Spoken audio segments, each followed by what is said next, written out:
What's up, world? Welcome back to Charge the Game podcast. I'll be your host here, Chuck, and today is the day. This is Super Bowl Sunday. Oh my goodness, guys, we have finally made it here, man. It's so sad because football is so good to where, honestly, even after the Super Bowl, you just kind of want to get to the next season. It's just very painful to miss out on football and deal with all these other sports because of the break. Obviously, the season has come to an end, but man, oh man, was football exciting like it always is.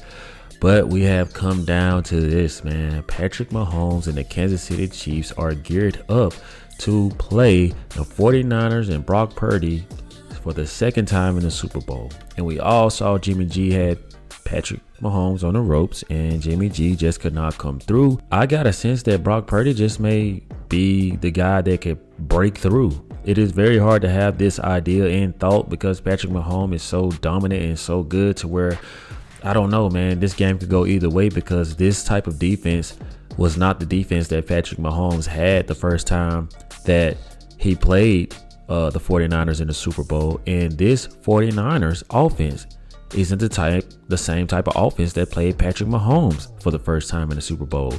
So it's kind of much like both fighters went to their corners and readjusted, and now they're back to see which countering styles will win this game, because that's what it's going to boil down to. Which counter style, right, can win at the right time in the right moment, and that's going to determine who's going to be victorious.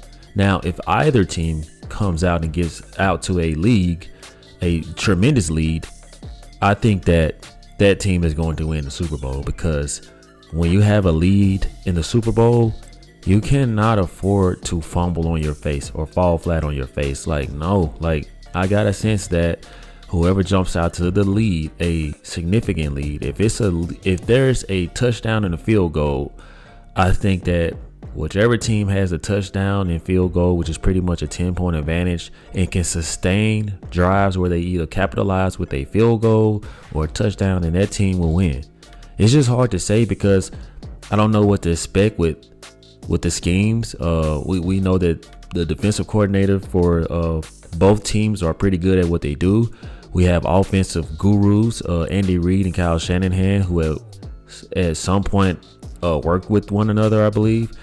And then you got this whole Taylor Swift thing. So this Super Bowl is a three-headed monster. It literally, the 49ers, the Chiefs, and Taylor Swift. And all these blogs are driving this Kansas City Chief, Taylor Swift, and Travis Kelce stock through the roof. Even if the Patrick Mahomes Kansas City Chiefs lose, there's going to be so many endorsement deals for Travis Kelce. It's going to be ridiculous. Like, this woman is so good for his brand, and so is he for her, to where, like, it's just ridiculous. But it also makes it very hard to even side with the 49ers because of the politics. I mean, we just have to be honest here. We have to be human and just say that what actually looks like a good story, what sounds like a good story. That's what makes it so hard to root for the Kansas City Chiefs, because it's kind of like booked in a handshake deal already. But the underdog mentality in me just wants to see Brock Purdy rise and shine. You know, with the talent that Patrick Mahomes has, I'm not taking anything from him, but this guy will most certainly make several Super Bowl appearances. So if he loses, it's not going to do a damn thing to his legacy. Nick Foles beat Tom Brady.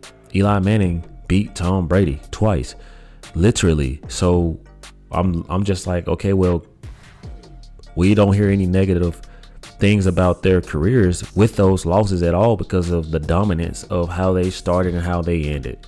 And I think that that's the same thing for Patrick Mahomes, man. Like, he has plenty opportunities. He's going to be back. He's too good. He's levels above most of the top QBs. So he'll be there. It just depends on which quarterback can get to him and give him the day that he hates. That's what it's going to boil down to. This defense is going to have to clamp down on Patrick Mahomes, man. I don't care how tired you are. Go, blitz, sack. Go, blitz, sack. You have to make him uncomfortable from the jump. Now, I know there's going to be plays where he slices you. There's going to be plays he gashes you open, but you have to understand that. And if I'm a defensive coordinator, I'm not about to be the guy getting labeled as Travis Kelce did what he wanted to do with me, like he did with the Ravens. That was ridiculous. So we have enough tape for both of these teams to go back, even to the first time they matched up, to see like what went wrong, what could be improved. Because you better believe your bottom dollar, that's what Andy Reid is doing. Like, you just got to be locked in, and you just have to be poised and in control the whole game. That's what it is. The Super Bowl, in my opinion, should just be dink and dunk and getting the player that's open. A typical football game, really. But you cannot panic Brock Purdy. You cannot let this superstar Patrick Mahomes and the fan base and the Swifties, you can't let all that get to you. You have to go numb, right? You have to go numb, get in there, man, and look at your teammates every play, every second. Just believe, one play at a time, one play at a time. Luckily it's a neutral site, so it's never too rowdy or crazy for the opposite team. You know, like, get in there and make it happen. It's very possible. Now, I'm not saying that I'm pulling for the 49ers to blow out. I'm pulling for a competitive game. I'm pulling for the underdog to just show that he can be a quarterback to go toe-to-toe with Mahomes, just like Jalen Hurts did. Yes, Jalen Hurts is not the typical prototype quarterback. I mean, the game is migrating to dual threats, and he is a true dual threat, but I've never seen anybody go toe-to-toe like that with Mahomes except Joe Burrow and Josh Allen. But I don't even think that they would have been able to display what Jalen Hurts displayed at the Super Bowl. I mean, Jalen Hurts was locked in, and he did good. He did good. He fumbled, but something will always go right for one team in the Super Bowl, and just as well as something to go wrong. Somebody has to lose, but to even get to that stage and that platform is a win to me. Yes, the ideal is to take home the Lombardi, but whichever team gets it, then that's the team that deserved it. Now we just got to focus on the political parts of it and keeping these referees out. First of all, who was that? Who was that? Oh my God, I'm trying not to curse. Who was that referee that was refereeing for the Baltimore Ravens in the AFC Championship game? The black one, bro, dude was killing me. I don't want that guy nowhere near the game because it felt like a WNBA game. I feel like, bro, let these players play. It's going to be physical. It's going to be chippy. It's going to be trash talk. But let me guess, if you're Travis Kelce and you're dating Taylor Swift, you can get away with things in the other team can't. We've seen blatant proof of this. We've seen pictures of, Kansas City Chiefs in Super Bowls versus like the Eagles, that they got calls penalized against the defenders, the Eagles, but they did some of the same things in the AFC Championship and they won. You see what I'm saying? It's all about how much the ref likes you and who you're going to be matched up with. Honestly, that's what it boils down to. And I just want to see a clean game, a competitive game, and a challenging game. I don't want to see all of this, bullshit ass penalties like that. That slows the game down and everybody's on edge. You just want to see a good show. That's what a Super Bowl is. It is a show. It is the show of shows. It's the showdown. But anyway, we'll see, man.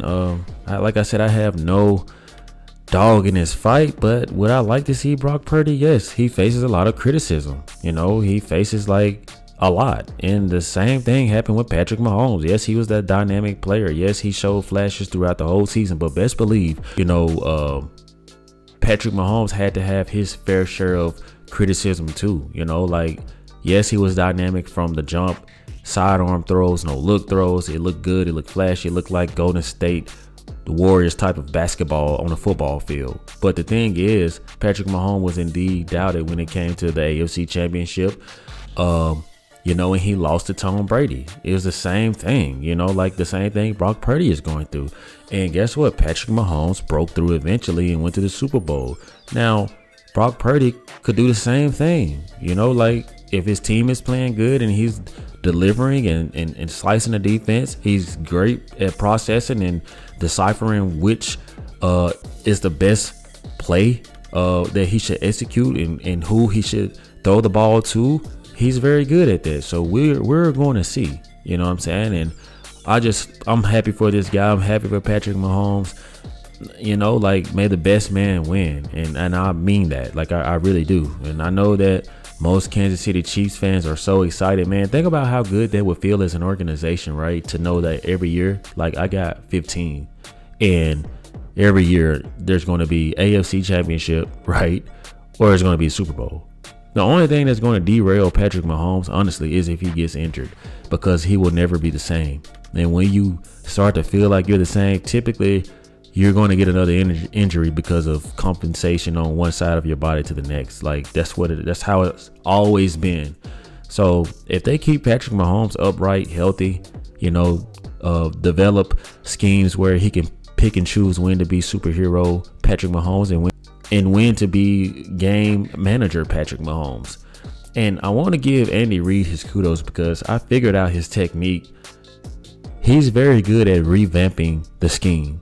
It could be a defensive team this year like it is now. It could be an offensive team. It could be an overall team. It could be very high end talent on the secondary and very low end on the linebacker core. But it'll work. But every year the identity seems to change, and that's what I feel like you sustain a dynasty by doing that.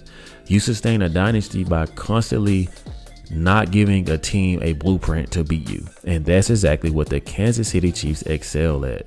So who knows, man? Maybe Kyle Shanahan will expose this and this all go away, and maybe the Chiefs will never win. Who knows? But they very much look like they're going to always be a contender and not the ones you want to contend with or play against. So you guys weigh in on this topic. Kansas City Chiefs fans, tap in. San Francisco 49er fans, tap in. Let me see what you guys, I want to see some trash talking in the comments. I want to know who really wants this Lombardi trophy. Who's going to take it home? Show me in the comment section like you guys often do. Thank you guys so much for the love and support. If you rocking with the content, man, make sure you hit that subscribe button.